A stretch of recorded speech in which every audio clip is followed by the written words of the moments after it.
নমস্কার। আশা করছি আপনারা সকলে খুব ভালো আছেন। আমার আর একটা ভিডিওতে আপনাদের সকলকে স্বাগত জানাই। এখন ওই সকাল 5:30-6টার মতো বাজে। তো আজকে একটু তাড়াতাড়ি উঠেছি, কারণ আজকে তো জন্মাষ্টমীর সকাল। তো সকাল থেকেই ভগবানের ভোগের আয়োজন তো করতেই হবে, সেই জন্যই তাড়াতাড়ি উঠে পড়া। চলুন, একদম স্নান টান করে রেডি হয়ে নিচে চলে এসেছি। প্রথমেই কড়াইতে দিয়েছি সুজি করার জন্য। আজকে তো অনেকগুলো পদ হবে, চেষ্টা করছি যতটা পারি তাড়াতাড়ি করার জন্য। এদিকে আস্তে আস্তে ঘুগনির মশলাটাও কষতে দিয়ে দিয়েছি, এবং কুকারে যে মটর কড়াই সেটাও সেদ্ধ করতে দিয়েছি। আলুটা আগে থেকেই ভেজে রেখেছিলাম, এত তাড়াতাড়ি হচ্ছে। আর এই দিকে রেখেছি 5 রকমের ভাজার জন্য। ওদিকে ও আমাকে ময়দা মেখেও দিয়েছে তালের লুচি করার জন্য, লুচিগুলো ছেড়ে দিয়েছি। কারণ যদি ও আমাকে আজকে হেল্প না করতো তাহলে বোধহয় আমার একদম কাজ সব রাত্রির 12টার সময় শেষ হতো। যেহেতু আজকে ওর প্রোগ্রাম রয়েছে, তো সেই জন্যই সন্ধেবেলা পুজোটা আর হবে না জানেন। দুপুরের মধ্যাহ্ন ভোগের সময় সেই পুজোটা আমরা করে নিচ্ছিলাম। তো আজকে ওর হেল্প ছিল বিশাল। আর যেহেতু আইটেম অনেকগুলো ছিল, খুব তাড়াতাড়ির মধ্যে করতে হয়েছিল। বাবা ওইদিকে ঠাকুর সাজিয়ে পরিষ্কার পরিচ্ছন্ন করে অভিষেক করতে বসে গিয়েছেন। তো যেহেতু 3খানা গোপাল ছিল, 3টে গোপালেরও অভিষেক হবে, এবং যে বিগ্রহটি রয়েছে, কৃষ্ণের যে বিগ্রহটি রয়েছে, সেটাকে অভিষেক করানো হবে। সেই সকাল থেকে রান্নায় বসতে জানেন, এইটুকু যেন নিঃশ্বাস নেওয়ারও সময় পাচ্ছি না। তারপর তো এদিকে উপোস, যেহেতু অঞ্জলি দেব, এত পরিমাণে চাপ। আমার মনে হয় এই জন্মাষ্টমী আমাদের সকলের বাড়িতেই এই একই পরিমাণে প্রেশার চলতে থাকে। আমরা যে যতটুকুনি পারি ভগবান কৃষ্ণের জন্য বা ছোট্ট গোপালের জন্য তাকে সন্তুষ্ট করার জন্য বিভিন্ন রকমের পদ আয়োজন করে থাকি, বিভিন্ন রকমের খাবার, বিভিন্ন রকমের সাজগোজ, যতটা নিজের সন্তানকে যেভাবে জন্মদিন উদযাপন করা যায়।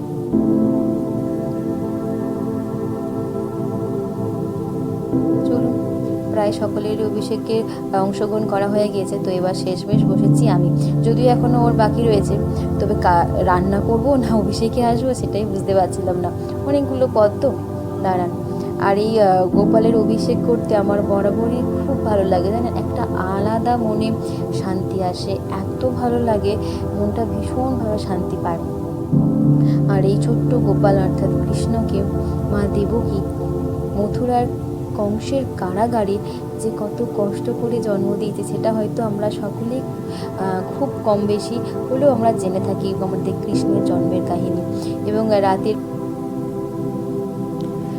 আমরা গোপালের সেবা যে যার নিজের মতো করেই করতে থাকি, মানে যে যতটুকুনি পারি গোপালকে যেভাবে সন্তুষ্ট করা যায়। তবে এই হাসি মুখখানে দেখে আমার এত মন সন্তুষ্টি হয়েছে, আমার মনেই হচ্ছে না যে সকাল থেকে রান্না করেছি গোপালের জন্য, সেটা যেন একদমই কষ্ট বলে মালুম হচ্ছে না।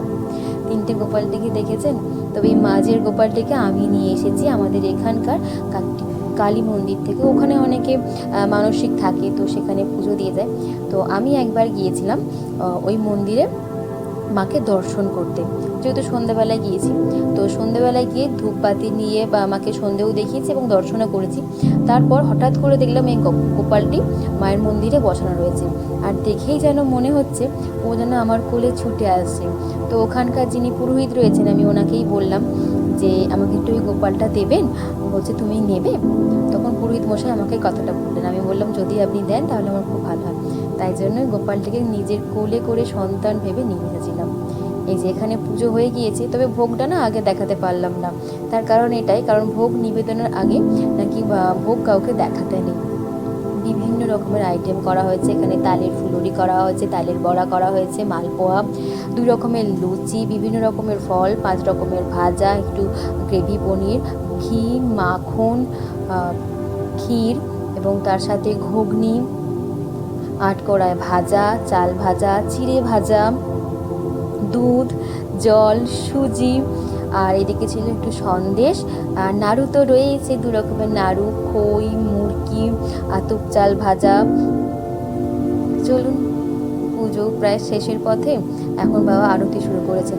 আর এই আরতি দর্শন তো আমার আরও বেশি ভালো লাগে, এত ভালো লাগে বলার মতো না।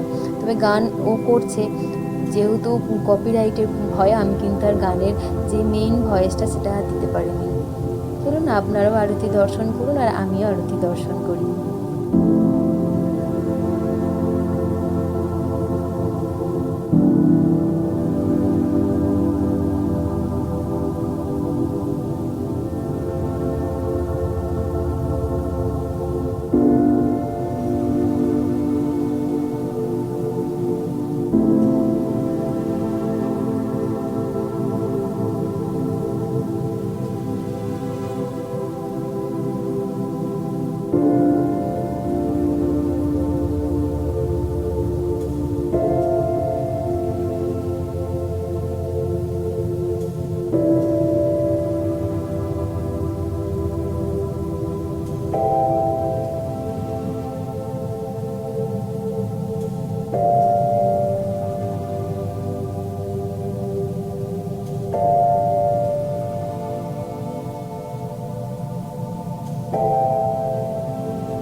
আরতি প্রায় শেষের পথে।